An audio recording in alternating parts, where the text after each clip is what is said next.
Salutations and welcome to the Manabar Video Game Podcast. I'm your host, Andy Rose, and I'm here with Matt Samarco. Yep, and it is September 12th, 2019. Yes, it is! And it's just the two of us. And our stuffed Pikachu doll that's always here watching us. He should have his own Twitter, too. Nope. I mean, I'm sure Pikachu has a Twitter. I'm sure. I mean, on Twitter, I'm sure there's like a Pikachu I'm sure you can Twitter account. At Pikachu right now, yes. Oh, that would be so fun. I would totally do that if I could. Unfortunately, Dan is not here with us today. But I do have a letter from him. Oh my god. I'm going to try to read this in Dan's voice. I don't really know what Dan sounds like. I'm usually not listening, so I don't know either. That's uneasy to hear, but this is from Dan. Dear Andy, and the other guy, not Andy. That's me. My deepest apologies for not being with you today. I cannot say where I am, but I indeed want to let the public know that I am alive and well. This past week has been trying, but my video games have kept my spirit alive. I have been playing a lot of Greedfall. It is a really good RPG, much like the newer Dragon Age games. There are a lot of dialogue choices that affect the story. I apologize that I have to mention that I am still playing baseball. It is my guiltiest of pleasures. I have also begun Gears of War 5, which boasts a surprisingly deep story. I must cut this letter short before I am discovered. I hope to be with you soon. Signed, Daniel, a.k.a. Game Review Guy, a.k.a. The Collector. Okay, so I have a question for you, Andy. There's a little bit of blood Do you think at the bottom of the letter. Do you think Dan is a vampire from the 17th century? That's what the voice sounded like. Like, am I missing something? That didn't sound like him? No, it did not. What does he sound like? I don't know. Oh, all right. If you don't know, then I assume he sounds Not like a vampire from the 1600s. Says the man who doesn't listen to him ever. Well, I mean, it's just, he's baseball, whatever. Who cares? I'm a little worried. There's a little blood at the bottom of the letter. All right, well, As if he was maybe we'll need to... wounded or possibly a vampire. Yeah, maybe we'll need a new third chair. I mean, if he's dead. Oh, jeez, that sounds so much work. Yeah, it does. Ugh. So anyways, what have you been playing, Matt? Anything that's not WoW. Oh, man. We'll start you off just cut with me that. off of the knees. Yeah, so this weekend I played the Uplay. I signed up for Uplay Plus. Oh, for their, you did? Yeah, for their free. Oh, the free September. Yeah, if you sign up in All September, you can get it till. And I actually can't cancel it earlier today too, so it's not gonna go past that free period. Why did you cancel before the free period was up? Well, I still get to use it for the free period, but that just stops them from charging me. Oh, gotcha. All right. But yeah, so if you had the Uplay Plus service, you got into their like free beta weekend for Ghost Recon Breakpoint. I played it for a few hours while the WoW servers were down. We'll talk about that later. Yeah.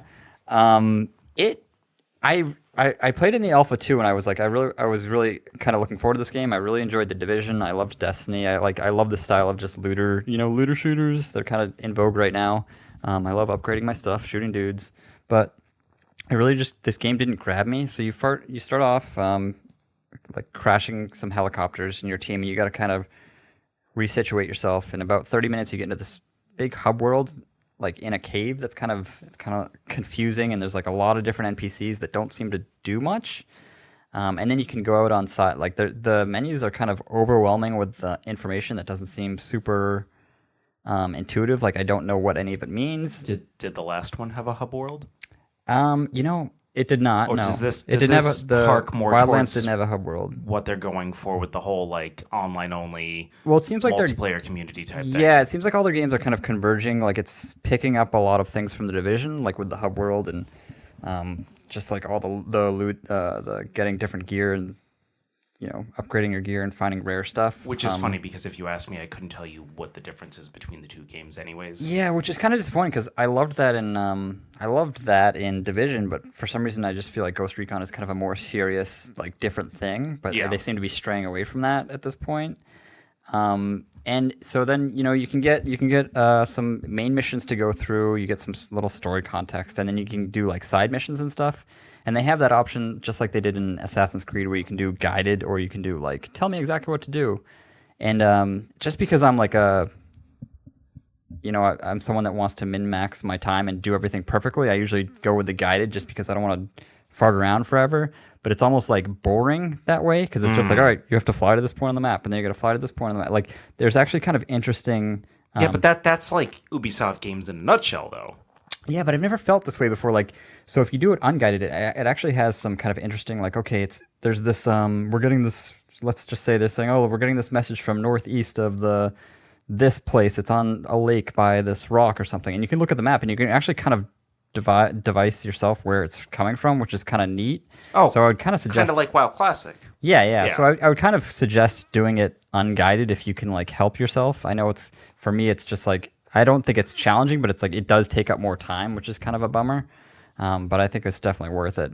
But then, so I tried to do the first side mission, and you would think the first side mission would be pretty easy, but I died like, I don't know, 4 or 5 times in a row, and I just end up giving up and just going on to the main mission just because, like, it was just basically this giant base, and I think I had to get a piece of paper in the middle of the base, and I just kept getting destroyed. There's like a couple dozen guys, and there's guys with full body armor and stuff. It seemed kind of, they didn't do a good job of kind of, handing out a little harder.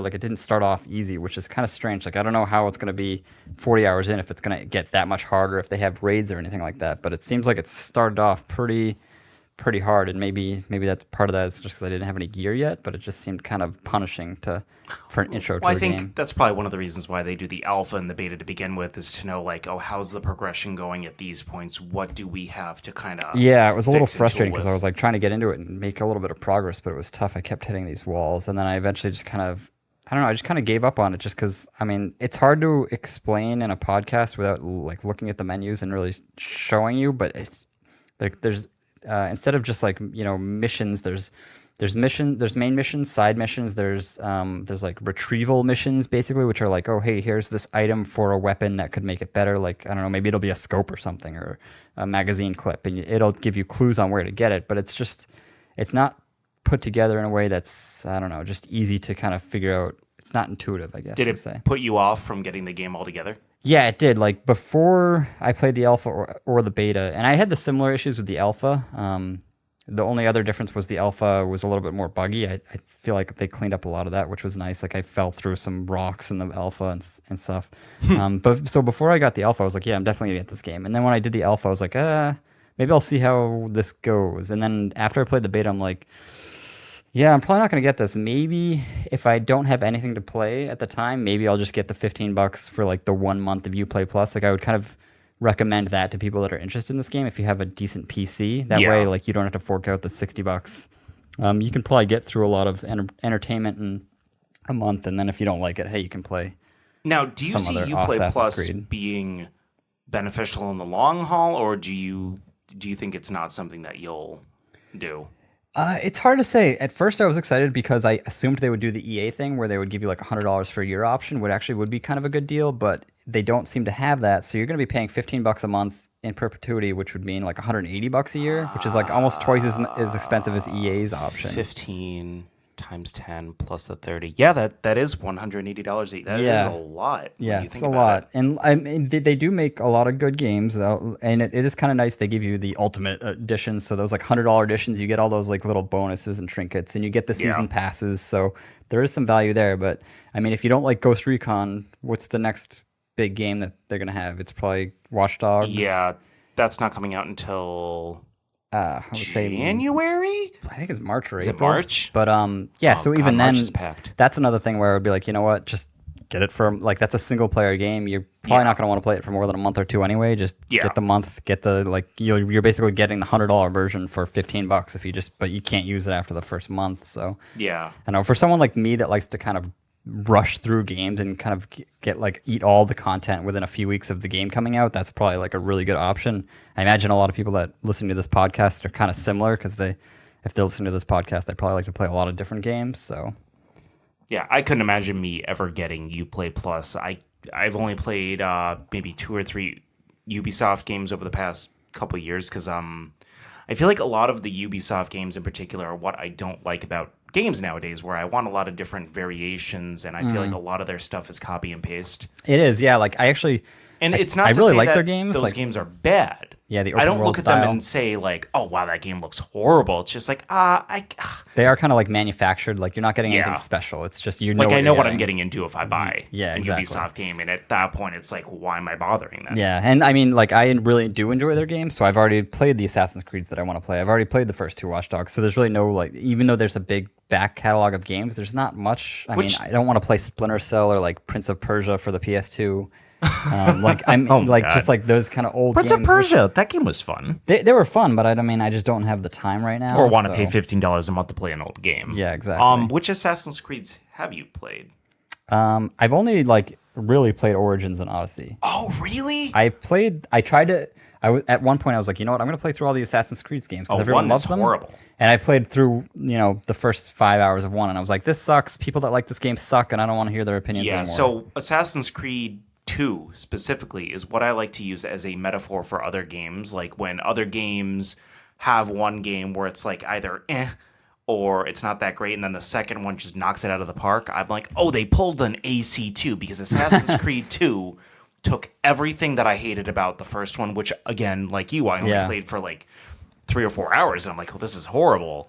And then Assassin's Creed 2 was like, oh my god, it's like one of the best games I've ever played. Like 2 and Brotherhood specifically are really good, and then it kind of goes up and down as the series went on, and then Ubisoft kind of fell into a trap. Yeah, I probably should have given it another shot. Another thing that annoyed me about those games was like the story seems so weird because there's that overarching story over all of them. The overarching story is horrible. You're in the present time, and you're in or Animus or whatever, and it's just like, no, just have us play a cool story from ancient times. You don't have to make this stupid overarching the technology Animus thing. could have been good as a narrative, but actually forcing you to play in the present time. And then there's actually 3 stories going on, because there's you in the past playing as the character, you in the present kind of dicking around whenever you needed to, and then there's that overarching extraterrestrial alien weird golden apple storyline that didn't make any sense. It's silly.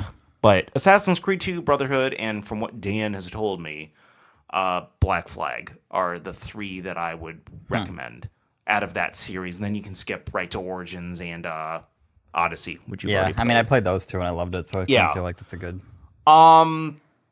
Anything you want to say about WoW? Not really. Still fun. Still, still fun. We'll see. We'll see where it goes. This is the least I Level have seen 37. you... That's the update. Oh, Jesus. This is the least I have seen you in the living room for a given amount of time. All of your time has been in your room at that computer playing WoW, seeming to...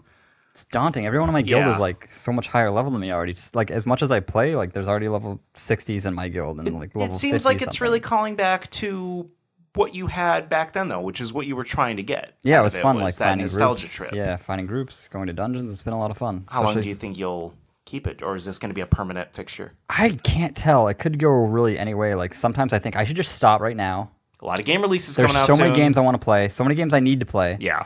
Next, I mean, we could talk about it. We'll end up talking about this game at some point today. But I mean, tomorrow, friggin' Borderlands 3 comes out. Yeah, that's going to be a huge piece for later on in the podcast. Yeah, so it's like how am I going to juggle that? And then there's just so many other games coming out. But I am really enjoying it. I'm enjoying the community. I'm really looking forward to doing like the raids. So it's like I don't know.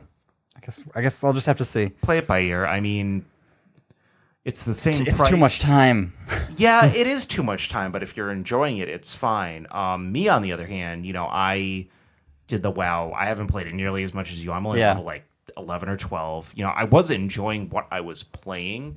I've noticed this is the first time I've ever really played a squishy character because I'm a warlock, and I've noticed it's just harder to do missions alone. Like I feel like I've had to like go out and grind a little more and whereas I used to play a warrior, which was really easy to just like bing, bang, boom. I was either a tank or a DPS. It was really easy.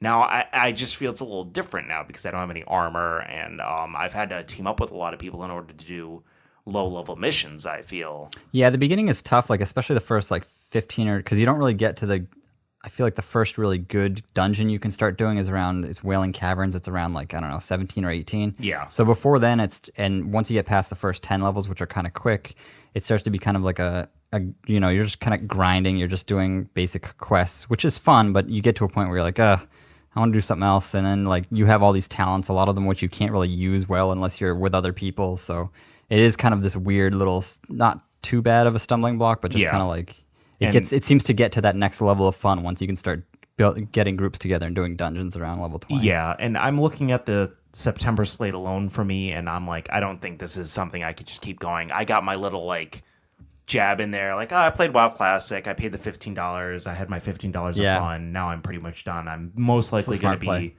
canceling it. Other things I've been doing, I'm still playing through Plague Tale. I'm probably going to have that game beaten this weekend. I have all day Saturday and most of Sunday to do nothing but just sit on my butt and play video games and eat nice. Honey Nut Chex Mix, which is my go-to for now go-to snack for playing games. You're gonna finish up Plague Tale and Borderlands 3 comes out on Friday? Yes. All right, we'll see how that goes. I'm gonna go back and forth because I figured Borderlands is gonna be a lot of co-op, and you're gonna be splitting your time between Borderlands and WoW. I think is what's gonna happen. We'll see. Yeah, you say we'll see, but then a couple hours into Borderlands, you decide they're doing oh man, are they? Or you need to do this dungeon.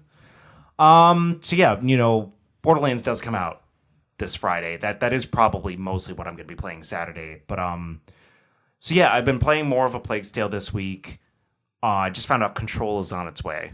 Oh, nice. I'm jealous. So I'm looking forward to playing that. And then something new I played this past week that I've never played before, Blast from the Past, early 90s, is Star Fox for the SNES. Oh, is that on the new Switch service? It is on the... Oh, so Switch added... I guess this is actually a big news topic that I didn't even feel like really warranted being brought up because, there's Super Nintendo games on Switch now. Yeah. A lot of them are the same games I already have on the SNES Classic. Yeah, they really opened up with some bangers. It's a lot of the ones you would want. Yeah, Super Mario World is on there, Super Metroid, all the good ones. Link to the Past. So I have Link to the Past, possibly my favorite Zelda game. Star Fox, even though I've had the SNES Classic, I haven't played it yet, so I tried it this past week, and man, that game is a lot of fun. I enjoyed Star Fox 64 back in the day, but I never really went back and played the original. I haven't tried 2 yet. I know 2 is kind of that was more of a hey, this is special that we're finally releasing this. It wasn't, from what I've heard, very playable. But for Super Nintendo with the VX chip with those shoddy early 3D graphics, it's a lot of fun. It feels like a really cool 3D arcade space shooter. Yeah, I never played it either. I'm one of those. I think I didn't have a Super Nintendo, so I didn't play a lot of those games. But yeah, heard it was good. So yeah, no, it was really fun. I enjoyed that. My girlfriend and I were playing that this week. Nice. Aside from that, it's really just been WoW and A Plague Tale, and unfortunately, I don't have as much to say about WoW.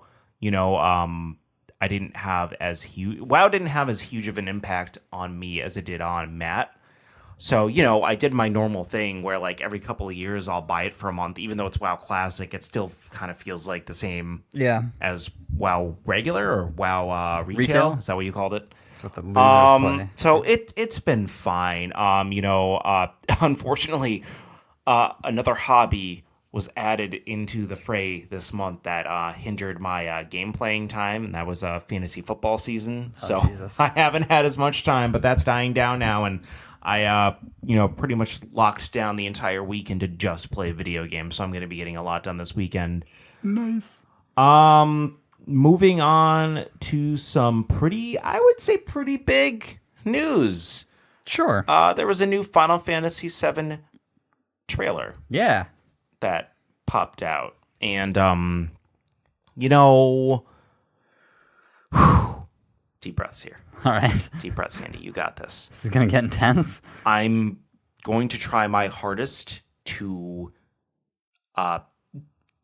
keep this an unbiased opinion of what I saw. But it looks so good. Yeah, it does look good. It looks really good. I'm really excited. I loved everything I saw. And Yeah, it was weird seeing it, and then because this is one of the first times they showed stuff that really wasn't in the game that we played growing up. Like there's a new character. It seems like there was new characters. There was new there's that giant screen of that guy talking. Shinra, leader of Shinra, President Shinra. Yeah, that never happened. So. No, he actually was there. He came in on a helicopter. And now he's a hologram, and they showed a Shivra, the ice summon, briefly, which it does look like Shivra. Pronounce it Shivra. Shiva. I don't know. That's another. I think I got it confused with the company Shinra. Yes, Shiva. The ice summon. It does look like it'll still sort of pause the game when you do a summon. Almost, which I think is kind of cool because to me it was always very cinematic when you did it, and I really liked that. So yeah, there was this random new. I don't know if he's going to be a main character, but he didn't look generic enough to not be. I mean, it would have to be if it's all in Midgard. They've got to add and they're saying it's still going to be 40 plus hours of content for the main story. So there's got to be a bunch more to do. That's really only 10 hours tops. If you just don't. No, absolutely. Anything, so. There was this guy with long blonde hair on a motorcycle, and it looks like it's earlier on in the game because Jesse and Biggs and Wedge were riding motorcycles with you. So I'm wondering just how much they're changing. Yeah, I wonder if they add an actual new main character or something. That'd be kind of maybe. He looked like some sort of enemy or anti-hero or whatnot. Yeah. He didn't have any lines or anything. He was just this blonde haired guy riding a motorcycle. Voice acting sounds fine. It sounds probably what I expected from a Final Fantasy game. Nothing really to say there. It does seem like they're staying true to the original so far from what I see, but while still fleshing it out. Yeah, adding stuff and expanding on it. We'll see. I did notice that the song that they were playing for half the trailer was a remix of the boss battle theme. Yeah, I didn't really realize that. It starts to pick up near the end, and you kind of it sounds more like it used to. There was one thing that worried me. What's that? There was one part where you see Cloud throwing darts, and I'm like, oh no. No. Is this one of those? Game? Okay, that's not my issue. Is this going to be one of those BS Red Dead Redemption 2? We're going to add a bunch of really weird slice of life stuff. Go bowling. Yeah, and we're going to force you to do some of it. Oh god. It looked like do you want to go play darts with me? Oh no, not really.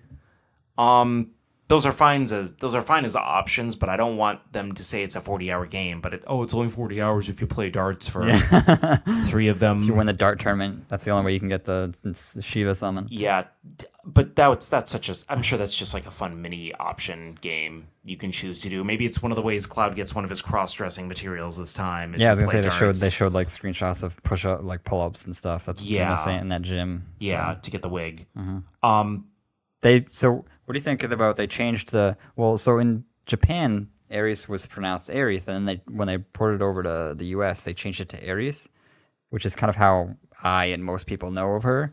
Yes. But in the trailer they used Aerith, the correct way. The Japanese, original way. So here's the thing. But it sounds so foreign to me because I'm so used to the English which version. Is true. So you are right, and I was confused when I saw Advent Children, the movie, for the first time because her name was Aerith, and that's the first time, or Aerith, as you pronounced it. Whatever, I don't know. I don't know how to pronounce that. We'll find out. There's voice acting in this game. That's the first time I think Advent Children came out in 05 or 06, and that was the first time that ever happened where I'm like, what? Why did they change her name? And I looked it up, and I'm like, oh, that's why. It would be more foreign to me, except for the fact that that movie, as well as every other piece of media to come out since then, has had it as Aerith. She was Aerith in Crisis Core. She was Aerith in Kingdom Hearts. That's true. She was Aerith in that movie. And I played all of those too. Yes. And watched all of those. I even went as far to rename her as Aerith in my recent playthrough of FF7 on That's interesting. The PS4. So I don't really know why the original script in America had her as Eris. I also don't know why in the original game on the first boss they tell you attack when the tail is up when it should be don't attack when the tail is up. And I think it just boils down to the translation for that game wasn't that great. Yeah, and I just realized too that it looks like we're probably not going to be able to change the characters' names like we did in the original, because obviously they're using them in voice acting. Yeah, so they're not, that's true. Which, I mean, that's fine. I always usually just left them the same. I usually left them the same, but then there was like a period of time when I was a kid when I would have them all be like friends that I know, which was kind of cool too. Oh, like, yeah, that is kind of neat. I would do that once in a while. Yeah, so it's kind of a bummer that you can't do that, but it's or maybe better because I don't put want yourself in the game. Yeah, I don't want them to just kind of avoid using people's names just so that I can use like fart butt face for someone's name. I mean, there was in Fallout 4, you can name your character one of very many things, and in the first town, you remember you have your little robot friend Cogsworth. Mm-hmm. There's a certain amount of names he will know to the point where I named my character Shinji after the main character from my favorite anime, not my favorite character in that anime. And the robot knew it. That's cool. He actually calls me Master Shinji, and he says it out loud. So I doubt that Final Fantasy VII is going to have that type of thing going for it. But I am very optimistic about this game. Now here's the thing, though. I'm cautiously optimistic. Oh, okay. All right. I understand that. I completely understand that. This is one of the few times with a video game where I'm just like, I don't care. I'm 100% buying in, even though the last time I did that was Red Dead Redemption 2, and it really bit me in the ass. Let me ask you something. This is something I thought of that was very interesting. If you watched that trailer from the eyes or the perspective of someone where they've never heard of that game, like what if you saw that trailer and it was more or less a new IP? Do you think it would have been as good? Oh god, that's so impossible to put myself in their shoes. Because I was thinking of that, like it's so great to us because it's Final Fantasy VII and it looks like they're doing the original game justice while still fleshing it out and changing some stuff. But would this look like just an overall good game as a new IP? I think it's hard to think of it that way as someone that's played the original so many times, but from what I remember, this new trailer that I've watched earlier today is it would be very confusing if that was your only, like, it doesn't really tell you much about what the storyline is, who the characters are, what's happening, why you're there. Beg anybody to explain to me what the story was. Yeah, I think it kind of seems to assume that you've played the original, because it's like it's just like throwing these characters at you, and then you're supposed to have that like, oh my god, it's them moment, and you do, but if you were just watching it for the first time, you'd be like, They don't. There's no over there's no narration over it. Yeah, saying, like, this is what the game is. This is what it's about. But I mean, this game is kind of for us. It's for people that have played it that are in their 30s and older. But also, I mean, there's going to be a lot of people playing this that didn't play the original, that playing this for their first time, but have presumably heard of it. Yeah, like who hasn't heard of Final Fantasy VII? You had to have been living under a rock. Yeah, or not born. Yeah, it doesn't seem like they're even trying to get those people, though. That's true, but I mean, they got me. I got that collector's edition. I guess anyone that has any RPG love will know what it is, though. I'm a little angry, though. GameStop just decided to do this new pre-order bonus. Yeah, I saw that. I'm very upset about that. Upset. Pre-ordered the Square Enix collector's edition with the cloud and the motorcycle and all that stuff, and all of a sudden there's this... It's my favorite game, and I know I've said a few times on this podcast, I'm still unsure as to whether or not it's still my favorite game, but the more I get into this remake, the more I'm like, oh no, it's still my favorite game. And I want that GameStop exclusive collector's thing that I can't get because I ordered it from SquareEnix.com to get the super duper collector's edition. So now I'm gonna pull a Dan. This is something that Dan does that I've always complained about. All right. Is he'll do one of these things where he'll order the game twice because one place suddenly has a steelbook or like one little thing. GameStop is now offering a little... It's probably not even that great, but it's this little tin box with a Shinra computer card or a key card, which if anybody who's played the game, you need that when you go to the Shinra Corporation Tower in order to get to each level. And I want it. I want that piece of Final Fantasy VII history. So now I'm forced to go also pre-order it at GameStop. Yeah, you are. You're going to get it twice. And then I'll just sell that brand new copy for probably like $55 unopened. Yeah. I don't like that I have to do that, though. But I'm gonna. But you're going to. Because I'm crazy. And I need that key card. For what, you ask? To say that I have it. I guess. Have it on my shelf. Yeah, I have it ordered through Amazon, and I got it on some special deal where it was like $20 off or something. What? But was that Black Friday? No, it's just some weird promotion they were doing. I don't know if or Prime Day or something. Yeah, something like that. I'm not even sure if they're still doing it or not. But part of me wants to cancel and do GameStop, not because of the tin, but just because if I do it at GameStop, typically you can get it like 9 o'clock the night before. So it's like 12 hours early access for 20 extra bucks. Oh, God, that's one more reason why I should get it. Yeah. Also from GameStop. Speaking of GameStop, you practically single-handedly, without really doing anything, convinced me to get Borderlands 3 from GameStop this week. Yeah, that is a really good perk that they have that I don't think a lot of other retailers have. I'm not sure if any of them do. I mean, Amazon, if you have Prime, they'll ship it to you the day it comes out, which is nice, but if it's one of those AAA games that you're like, I want to be the first in talking about this the day after it comes out. I mean, they'll typically they did it for Days Gone, they did it for Red Dead Redemption 2, they're doing it for Borderlands, where at least on the Eastern time zone, you can go there at 9 o'clock and they'll have the game. Yeah. Or you can pick it up basically the few hours before it technically comes out. Which most of the time I don't really care about anyways, because, most games come out on like a Tuesday or a Thursday. I work the next day. I'm not going to be able to play all that much that night. Yeah. So it's like, why really bother? I can just get it. A lot of games have been coming out, I think, on Fridays, especially a lot of these kind of big hitters. So it's kind of nice to get the game, install it, and then like you don't have to worry about going to the store, patch. Going to the store after work or during lunch or whatever. Well, Amazon will just get it. Yeah, it'll be waiting for me. But yeah, I can't install it. Yeah, you have to wait, and some games you can play right away. Some games you got to wait 2 or 3 hours to install. So it's just like a whole. It's nice to be getting in there first. You know how I feel about being first. No, I know. I love a happening, ground floor. Andy. What's that? I love a happening. I love to be part of a happening. Is that a thing? Yeah. I think that's an adjective for people, not really an event or some sort of like culture to be a part of. Yeah. That sounds like a horror movie. Wasn't there a horror movie called The Happening? I don't think so. It doesn't sound familiar. I feel like there was a horror movie called The Happening. If Dan was here, we could make him look it up. Neither of us have the time. Nope. I got better things to do. Speaking of GameStop, they're closing 200 stores. Oh, really? I didn't read that. Yeah, which... That's a shame. No, 200 doesn't seem like that many. Yeah, I don't know how many stores they have. I mean, if you average that out, obviously they must have thousands, but I'm not sure how many thousands. They have too many. And they've already closed some. There used to be, in Springfield, Massachusetts, there was two that were right across the street from each other and then one down the road. Now there's only the one.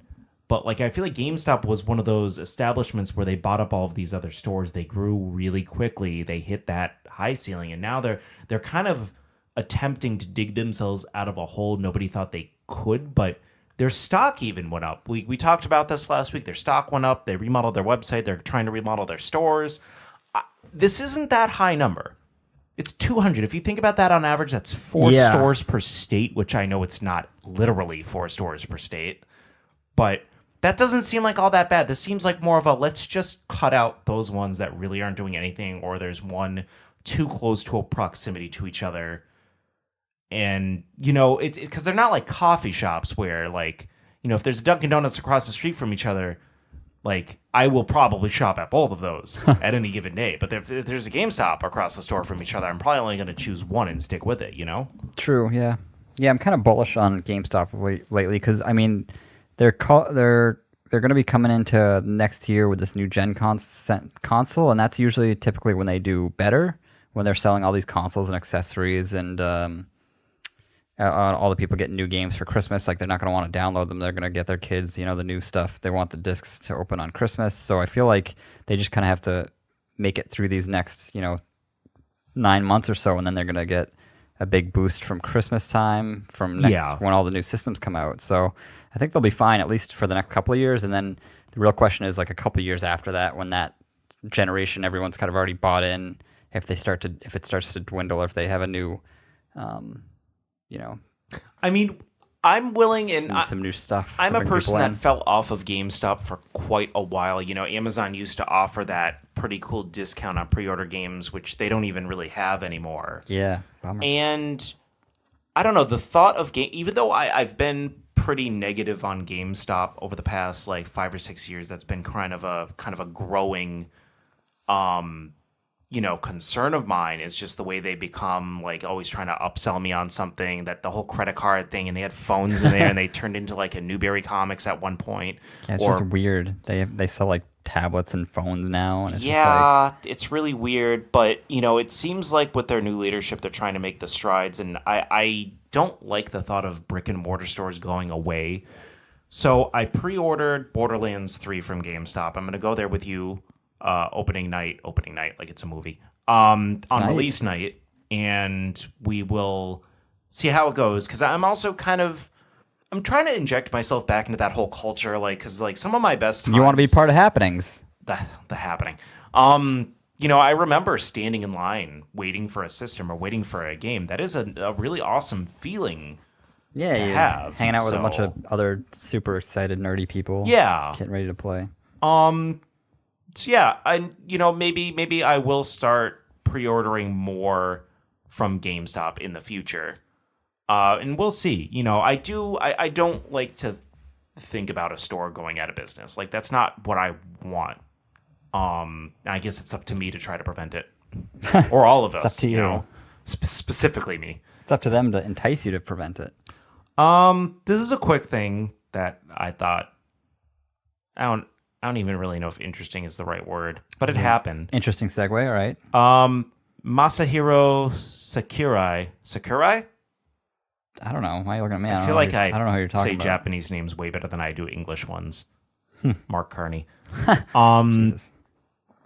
He's the director of Smash Brothers, and he said that there's no way that future series will have as many fighters as they do in this one. Good. And there is a lot. Yep. Of characters. They're going even past their DLC pack. I just thought that was interesting because it's like, so dumb.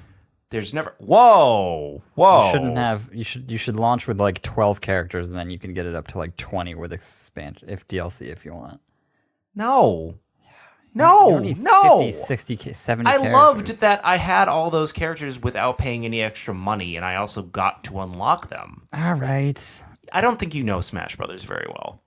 Do you even like Smash Brothers? I like Melee. Get out. No, right. Melee was the best one. I liked the original. Okay. Anyways, I just thought that was very interesting because there's only been one Smash Brothers per console since the N64. So it's just interesting that he even mentioned that at all. But I guess it has run them dry to try to have so many fighters from, multiple companies in the same game. I just thought that was very interesting to even bring up. I wonder what that means for the future of the franchise. If they're just going to keep updating this forever until a new system comes out, or if maybe they'll just update this for a little while and then just wait and see what happens. I don't know. I bet if they'll have another one, it'll be like it'll be a few years down the road with the next system, and it'll probably be like a soft reboot where it'll be like, all right, let's go back to basics for a bit and go from there. Smash Brothers Classic. Yeah. With just those I'd be so 12 in. characters. Yeah. Ground floor. Yeah, I thought that was very interesting. And DLC is very new to Nintendo anyways. Yeah. Like that's like something like they did it a little on the Wii U, but like, with Breath of the Wild coming out, they had the 2 DLC packs. In Smash Brothers, they have the 1 DLC pack that had like a certain amount of characters. It's just it's a newer world for them, the world that happened back in like 2005, 2006, but Matt, Andy, a new Resident Evil trailer came Project out. Resistance. Do you want to talk a little bit about that? Yeah, I mean, it's pretty short. It's only like I think it's less than 90 seconds or something like that. Is this a new game? Yeah, it's a new game. People have been kind of waiting and clamoring for Resident Evil 8 news, and it's hard. Like, we still don't know if this is the next Resident Evil or if it's just like a side shoot, if they're actually making a Resident Evil 8 proper at the same time. But this one looks like kind of a Left 4 Dead. You're playing 4 players cooperatively. Like, This sounds like already an in-between game. Yeah, it just sounds kind of weird. Like they didn't show any gameplay, so it's really hard to make any sort of real judgment on it. But you could see, it's like four teenagers. They all have different like They had handguns. One had a aluminum bat. One had like a piece of wood with some nails in it. So it's like there's going to be a bunch of items that you can use for weapons. You can probably use a bunch of like random objects for weapons and find them. Who knows if you'll be able to craft or anything like that. Like at one point there was a kind of like a grenade on the ground and they shot it and it exploded and killed some zombies. You saw just some basic zombies and then you see a licker from the second game. This does sound like Left 4 Dead. Yeah, and then at like near the end you see actually it looks like you see two guys. One of them you never actually see who it is, and the other one is Mr. X from Resident Evil, that was in the Resident Evil 2 remake. So, I mean, you're going to have to deal with him probably following you through levels or anything like that. So, I mean, I'm someone that never played Left 4 Dead, but the idea of a game like that was kind of interesting to me in like the modern age. So, and someone that really likes Resident Evil, I'm kind of looking forward to seeing more, but I'm also worried about, an quality. online only. Yeah, what kind of quality is this? They're very hit and miss with their Resident Evil games, especially their offshoots of the main series. Yeah, and kind of like Umbrella Corps or even Resident Evil 7. This sounds like just a zombie game where they slap the Resident Evil name on it just to maybe push it. Does it seem like it's more like in the Resident Evil universe or just a zombie-like game? It's hard to say because it's so short. I mean, it is, all the zombies look very uniquely Resident Evil with like the lickers and the Mr. X and everything like that. But I mean, obviously, none of the four characters, like you're not playing a police officer, you're not playing none of the characters that Chris, Jill, or whatever, or at least in the trailer. So it looks like you're just playing like four people that are kind of randomly.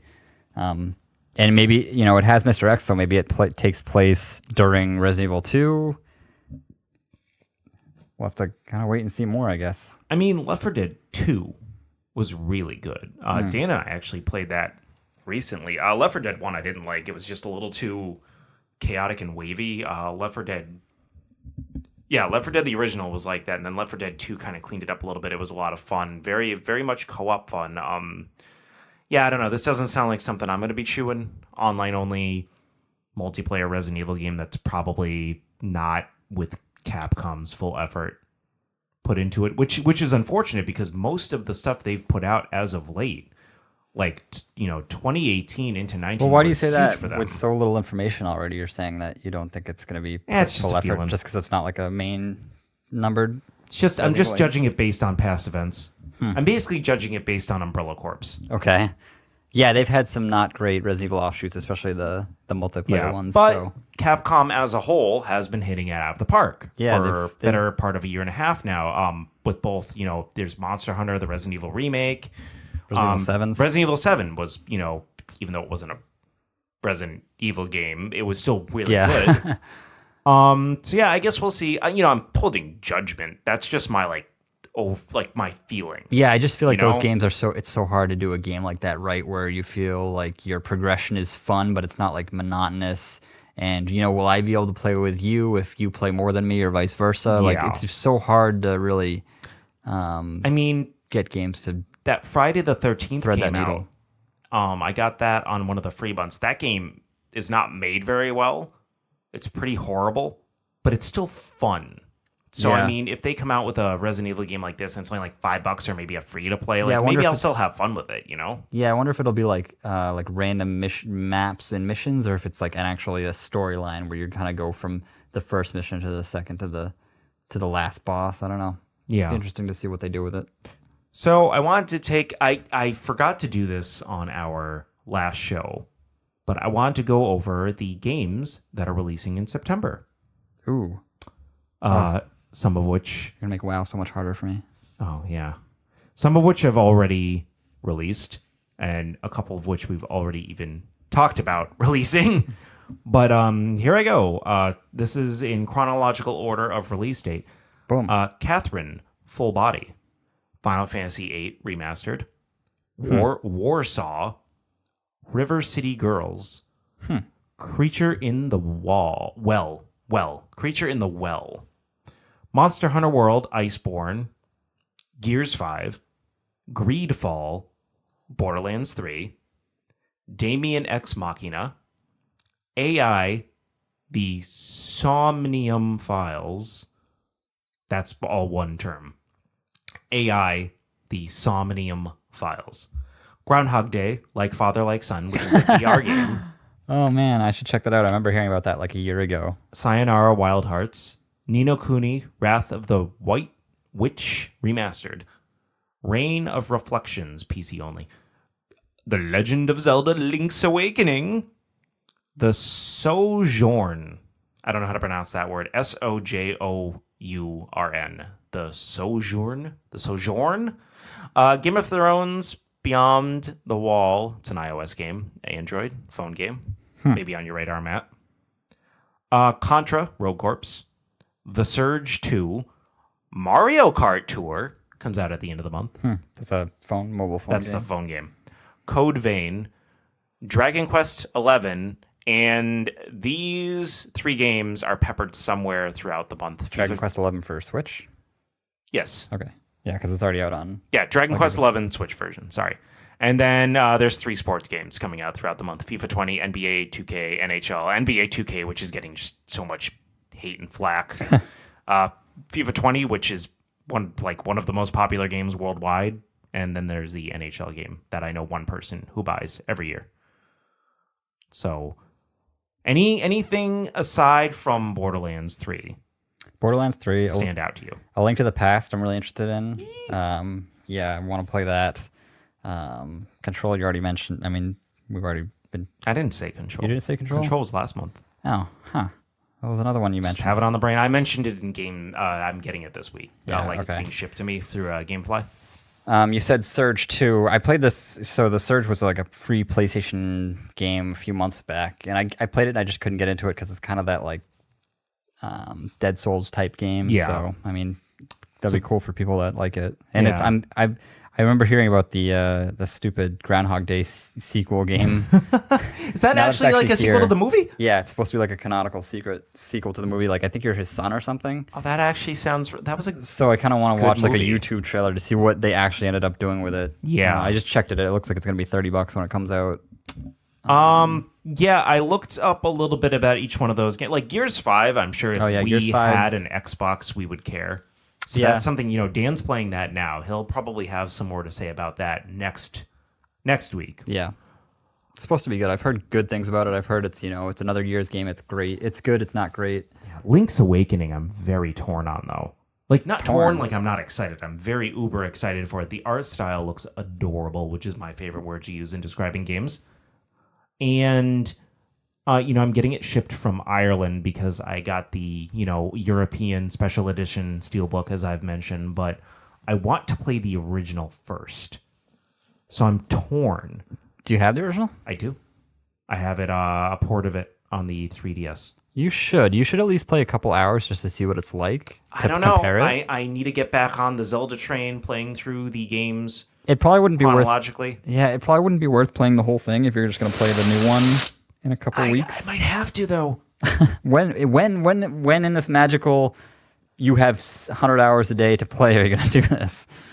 I mean, Link's Awakening original, I can play anywhere on the go. It's true. I mean, it's not. Play at work, not while I'm working, but on my breaks. I guess you can try. Car rides, in bed at night. You're supposed to be driving the car. No, like in the passenger seat. You're driving. Oh man. You don't have anything to do in the car.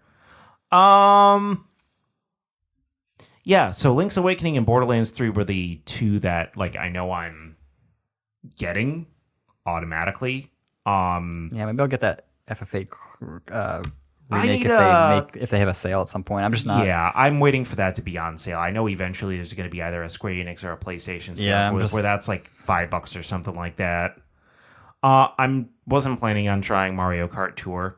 I'll download that and then I'll probably be really sad and we can talk about that. Are you still playing Gears Pops? No, I uninstalled that again. I was having fun, but then I lost like a million games in a row to that stupid old man. Whoa! Marcus. Actually, they patched it and they nerfed they nerfed the guy I hate, which is nice, and then they nerfed like a ton of other stuff. So it's maybe Maybe I should give it another shot and see if the balancing is any better. Here's something pretty interesting. So this list that I downloaded from the Game Informer website, and Borderlands 3 is listed for PlayStation 4, Xbox One, PC, and Stadia. That's the first time I've ever seen Stadia listed as a platform. Woohoo!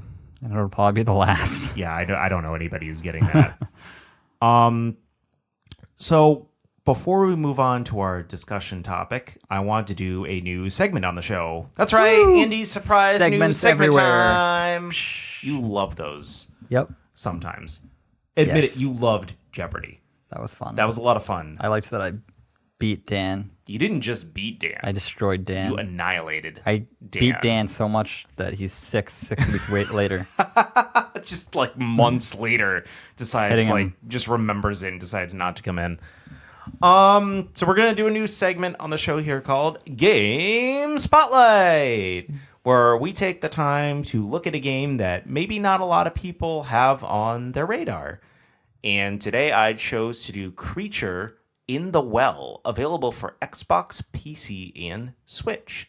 And the reason I chose this game was because it's an indie title, and it looks very interesting. It's a pinball action game by Flight School Studio. Yeah, right? That I saw that description. I'm like, I gotta talk about this game. So there was an article, a Game Informer article written by, and I'm apologizing if I'm pronouncing his name incorrectly, Imran Khan. And he described it as a weird combination of top-down action gameplay and pinball mechanics. So it's kind of like, all right, so you're top-down and you're this guy, and it's kind of a very, very cel-shaded game, and it looks like Is a this retro... a sequel to Sonic Spinball? No. Okay. Not even close. It doesn't even play like Sonic Spinball.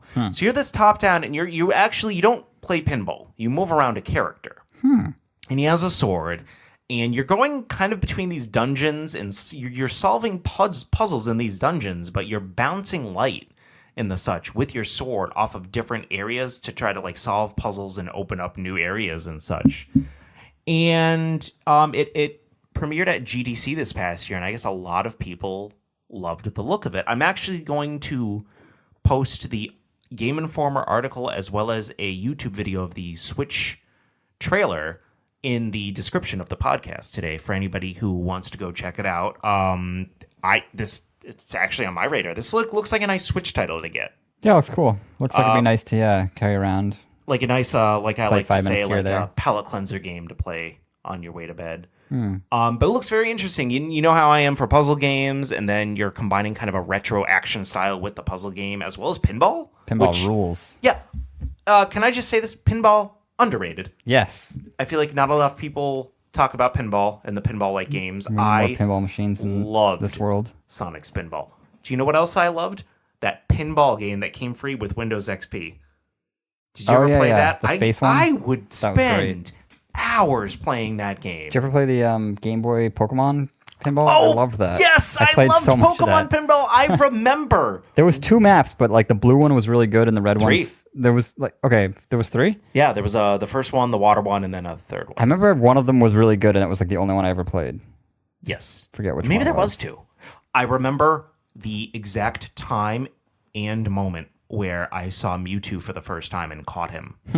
I was out with my friend Luke and his mom. Luke was getting a haircut. I was with his mom just in the waiting area while Luke got this haircut, and I was playing Spinball, and I got to the towards the end, and I was like bawling out. The cartridge came with a little AAA battery, and it had Rumble with Rumble it. features. And Mewtwo was Way ahead of there, its and he time. was really hard, and I was like, oh my god, am I gonna get him? Am I gonna catch him? I don't know, and I got him.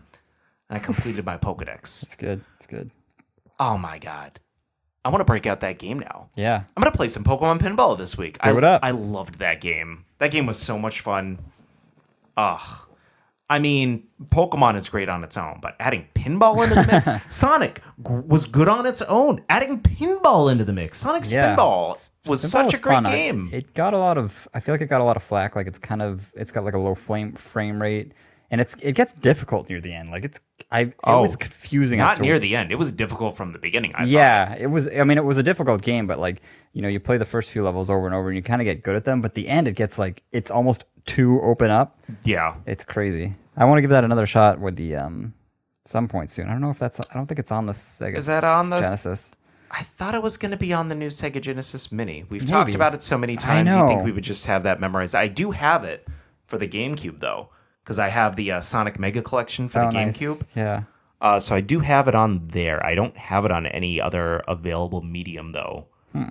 Thanks to my new bookshelf in my room, I now have room on my entertainment area for a couple of new consoles. So that Sega Mini or Classic, or whatever it's being called, might be on my radar now. Yeah, that's another one I'm going to have to get from GameStop because I ordered it from Amazon, but they're saying it's not going to arrive till like 4 days after the launch on next week. Let's be honest, Matt. So I'm just going to have to get it at GameStop. You're going to turn it on for a couple hours and then just have it as a centerpiece anyways. Yeah, it's going to be awesome. Yeah, I mean, so that's not something you need like right away, though. Yeah, it is. You have 2 SNES minis in the living room, and I don't think I've ever seen you play either of them. Whatever, dude. No, that's not true. You played Link to the Past for a while, and then you lost that save. Yeah. That was heartbreaking. Yep. Moving on to the discussion of the week presented by Matt. Matt, why don't you lead us into this one? All right, cool. So I'm super excited about Borderlands 3. So my kind of question to the boys, one of which bailed on us. Men. Yes, to the men, was which... Dan can be the boy. Yes. Which Borderlands 3 Vault Hunter are you going to choose when you start playing this game? There's been a lot of information about this game, and they actually released like the talent trees for all the 4 main characters.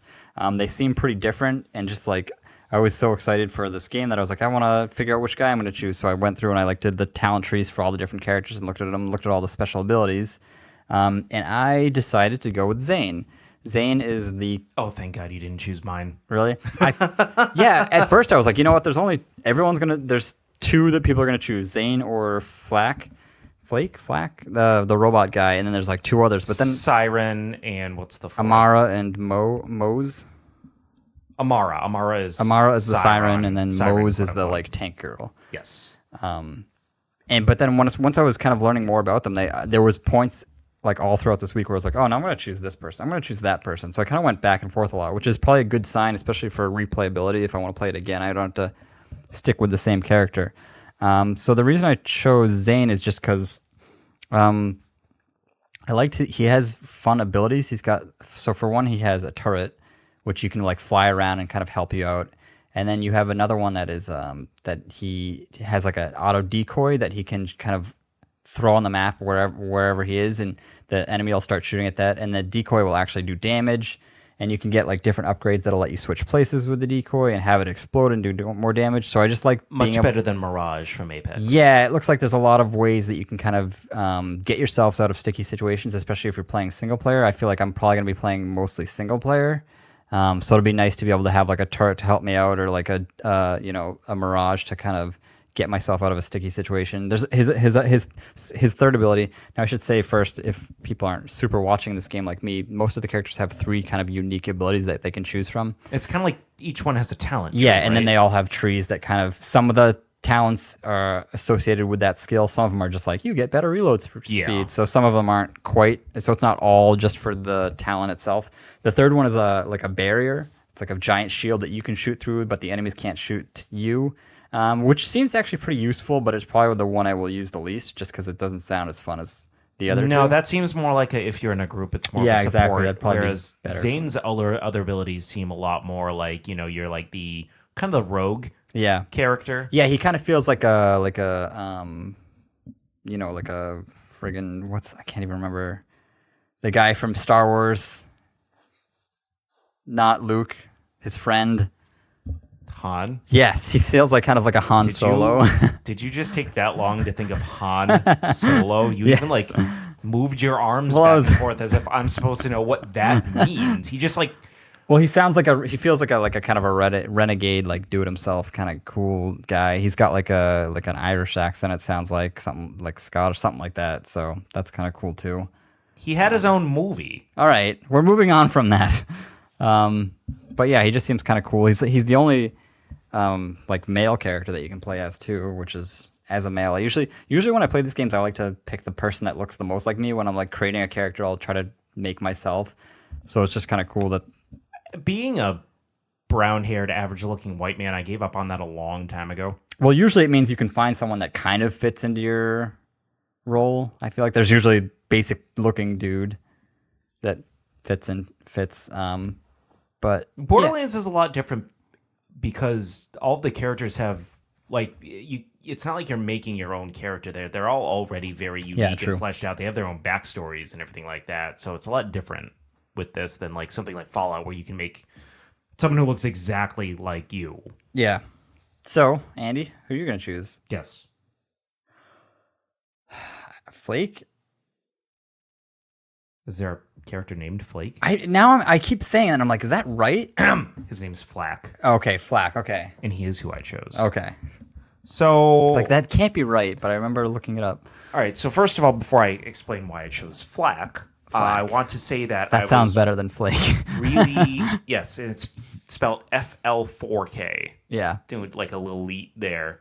Yeah, I was really glad that you picked this as a discussion topic, not just because it's topical, because Borderlands 3 is coming out this week, but because it got me more hyped for the game. Yeah, it was fun to kind of figure out, like, I get excited, because it can be kind of stressful, I feel like, when you get a new game and there's so many options. Like, I usually rush through the create a character options, because, like, I want to play this game, but you can kind of rush decisions that way. Yeah, because I gotta be honest, leading up to the last couple of days, I guess, like, I didn't even have it pre-ordered yet. I knew I was getting it, because I definitely wanted to play it co-op with you and Dan, but, like, as, like, a single-player experience, I wasn't all that excited for it. I even played Borderlands 2. I played maybe like 4 or 5 hours of that just to kind of get in the mood, and it just wasn't like Borderlands 2 is fun, but like the idea that Borderlands 3 was coming out just wasn't grabbing me in the way that I thought it would. But looking into these Vault Hunters and getting kind of into the feel of the game, it really got me in the mood to play. So you single-handedly reignited me giving $60 to this developer. Yes. So yeah, I chose Flack, and just to explain Flack a little bit, he's kind of this, he's this robot or cyborg, maybe, or is he just a straight up robot? I mean, I guess we don't. Yeah, I just assumed he was a robot. Like, again, I haven't looked up tons of information, but he's definitely a robot. Look at his backstory. Yeah, because I didn't really want to know anything yet. But his 3 talent trees are a little different in that. Oh, and one thing you forgot to mention about Zane. Yeah, important. I want to mention. This is probably what you're talking about.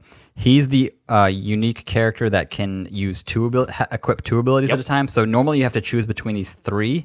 His you can actually choose 2, which is another reason because I was really into the turret and the kind of mirage ability. But the downside is you can't, if you equip 2 abilities, you can't use a grenade. So there's some trade-off. I mean, grenades are really helpful with obviously big groups. It's funny. We had kind of like an ESP thing. That is what I was going to mention because I thought that was very interesting about Zane as a character. Zane is actually who I almost picked.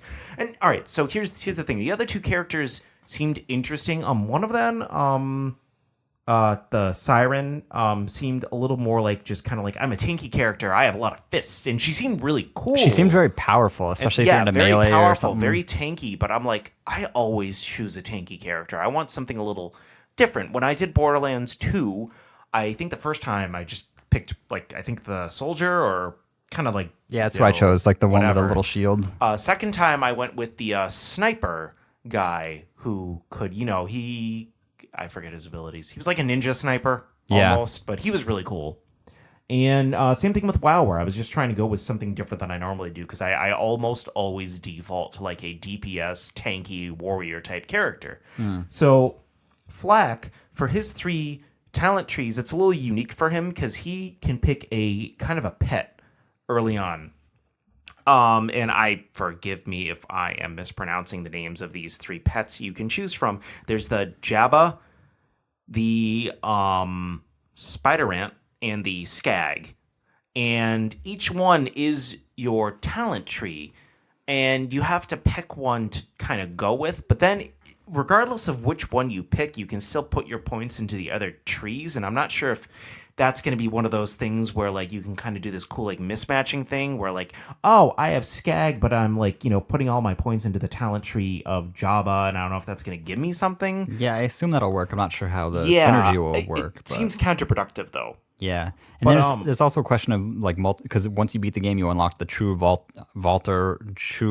Hunter mode or whatever it's called. Yeah. So you can play it again, and you could potentially get more talents. I don't know. Yeah, so maybe you could end up having all 3 of them full. I'm probably gonna end up going with the Jabba as my pet because he seems like the most useful. So he's kind of this like weird ape lion thing, and it seems like he turns into weapons for you. Like, can he carry a weapon or like use weapons if you upgrade your tree? Which seems kind of interesting pistol, for a pet. Eventually turns into a shotgun and then an SMG and then eventually a rocket launcher. He can also res you. Yeah, that sounds super useful. Which I don't know how that works in one player. Well, in one player, when you're playing in the other Borderlands games, you have like a 15, 20 seconds where you can fight for your life when you're on the ground, and if you kill someone, that's right. So I'm assuming you'll have that amount of time, and he can come up and res you if he's safe enough. Then there's the Spider Ant, who's he can fly around but also burrow underground eventually, and he's kind of attacking from the distance. So I don't know if I feel like the pet you choose depends on how you want to play the game. For instance, the third pet, the Skag, I'm calling him pets. I don't really know if that's what they're going to be called in the game.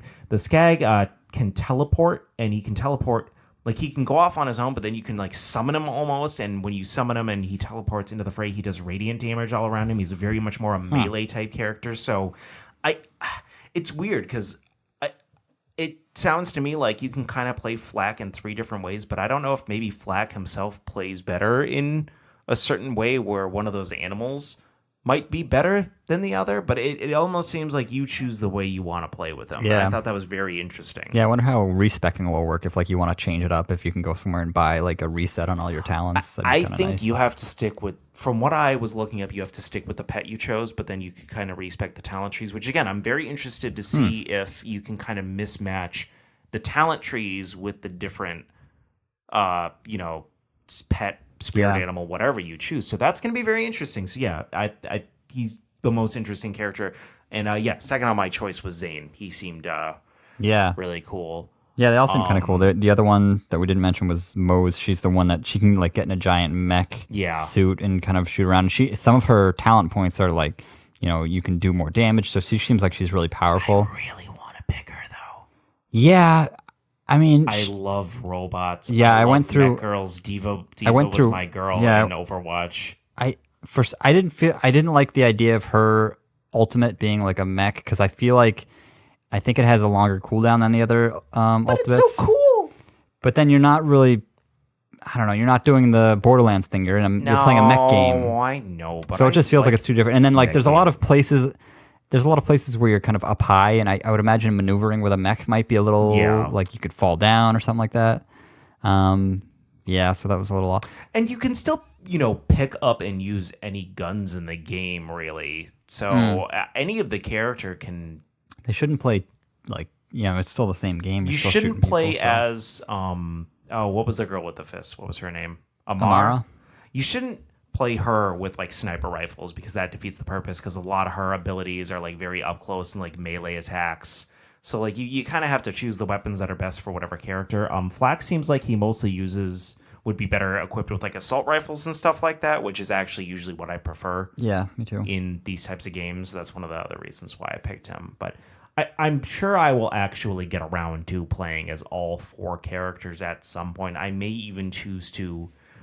I'm hoping that Borderlands has like a practice mode where you can kind of try out all 4 of them or something like that. Or I'll even just start 4 separate files just to try each one of them just for like a 20 minutes or so just to see which one I like the best. Yeah, I haven't decided exactly what I'm going to do. I think maybe I'll just play Zane for like my single player. I'm just playing by myself most of the time. And then when I'm playing, maybe I'll play maybe with you and Dan, we can play like one file all together and choose a different character. That way we can and stream it. Yeah, we can do that. We can try that. Are we still doing a WoWcast? I was up for it. I don't know if you played enough to. I didn't. Yeah, I don't really know how much I have to make say. It worth doing. Yeah. Plus, we've kind of talked about it on the podcast here. So. The audience, our listeners, have been buzzing about us doing one, though. Buzzing? That's not true. I made that up.